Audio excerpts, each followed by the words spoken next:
Hi everyone, welcome to Raaonline. So today we are going to see a lecture series on the infection spirochete. So the particular spirochete, so it is going to be an bacterium and it is going to cause variety of infection. So whenever we talk about bacteria, we have various types of bacteria. We have the cocci, we have the bacilli, and we have the spiral shaped bacteria which is known as spirochete.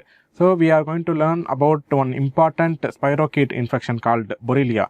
So we will see a case study, followed by that we will learn about the theoretical aspect of this particular infection. So let us go into the topic now.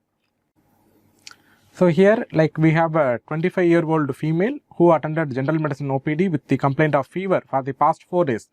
He had similar episodes of fever 12 days back. On examination, petechial rash was present, history of intermittent epistaxis was present, and the blood sample was subjected to peripheral smear examination, which showed the following finding. And what is the diagnosis? So here you are able to see an peripheral smear,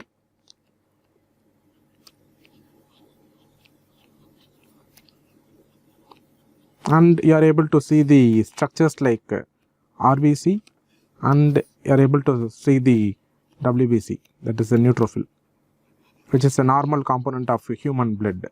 And apart from that, are you able to see any structure in this particular image?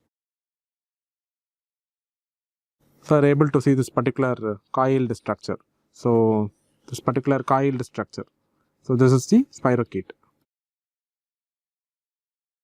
And the stain which is used for this particular microscopic image is going to be the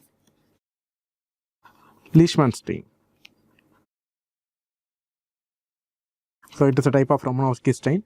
So it helps to demarcate the particular cytoplasm and nucleus, and also able to detect the any pathogen if it is present like malarial pathogen or microfilariae and this kind of Borrelia. So the common stain which we use for this particular condition will be the Leishman stain and other stain like Giemsa stain.